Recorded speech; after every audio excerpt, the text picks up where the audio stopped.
Hey everyone, welcome back to my channel. आज के हम इस वीडियो में सेकंड पार्ट को फर्स्ट पार्ट को जो हमने कल अपलोड किया था उसका सेकंड पार्ट ये है स्वतंत्रता का अधिकार। स्वतंत्रता का अधिकार क्या है? ये आर्टिकल नंबर 19 है, अनुच्छेद है कौन से 19। ये बहुत ही इम्पॉर्टेंट है व्यक्तियों के लिए। फर्स्ट पॉइंट है, ये व्यक्तिगत स्वतंत्रता के सबसे महत्वपूर्ण अधिकार है क्योंकि हम अपने अनुसार जीवन जी सकते हैं, हम किसी के बंदिश में नहीं हैं।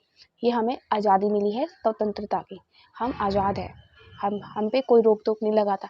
हम अपने अनुसार कुछ भी कार्य कर सकते हैं, हम लिख के बोल के जिस तरह से हमें करना है हम वो चीज़ कर सकते हैं।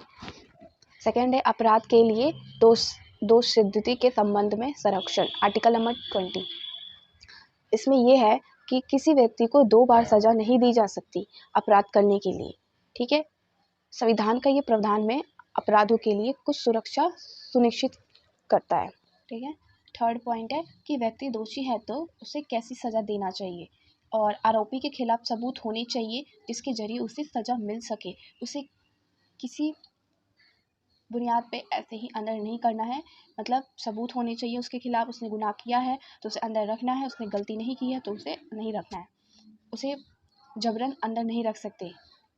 फोर्थ पॉइंट, जीवन और व्यक्ति स्वतंत्रता का संरक्षण, आर्टिकल नंबर 21। इसमें है कि किसी व्यक्ति के जीवन या व्यक्तित्व के स्वतंत्रता में हस्तक्षेप को उचित ठहराने के लिए वैध कानून होने चाहिए। मतलब ये है कि कानून द्वारा प्रदान की गई प्रक्रिया का सख्ती से पालन करना चाहिए। फिफ्थ पॉइंट है, कुछ दशाओं में गिरफ्तारी और निरोध के विरुद्ध संरक्षण, आर्टिकल नंबर 22।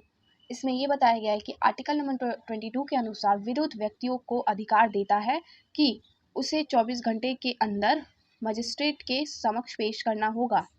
ठीक है, और इसमें हम ये भी कह सकते हैं कि जब हम गिरफ्तारी करते हैं, इसमें और भी है, जैसे कि अपराधी है वो अपने मतलब गिरफ्तार हुआ है तो वो अपने परिवार को जैसे कि पहुंचाना चाहता हो कि वो मतलब सूचना देना चाहता है कि रिश्तेदार या परिवार के सदस्यों को कि मतलब वो हो चुका है गिरफ्तार।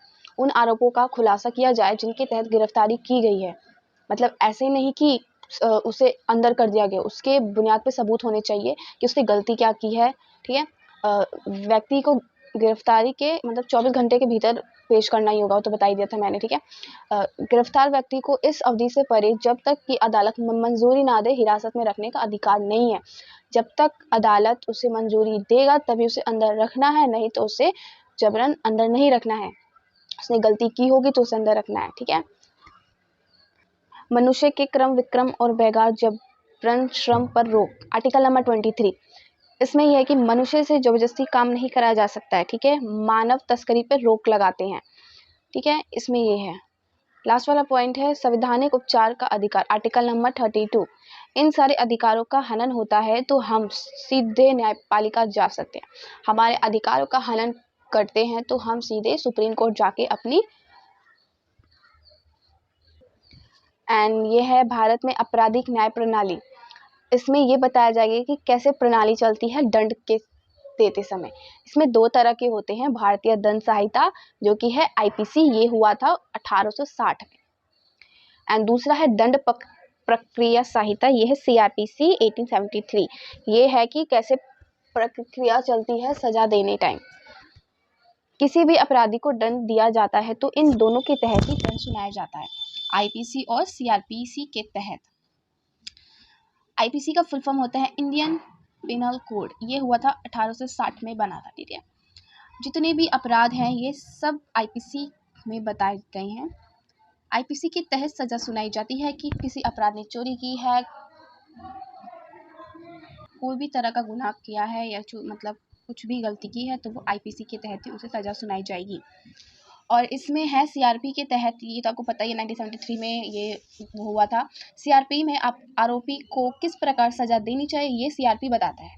मतलब कि इसने आईपीसी ने तो अपना सजा सुना दी, पर कैसे प्रोसेस चलेगा, कैसे काम होएगा, कैसे व्यक्ति को मतलब इसमें सारी प्रक्रिया बताई जाती है कि आरोपी को कहाँ रखना है, क्या क्या क्या क्या करना है, मतलब किस तरह से प्रोसीजर होता है, ये सब मतलब सीआरपी बताता है। ठीक है,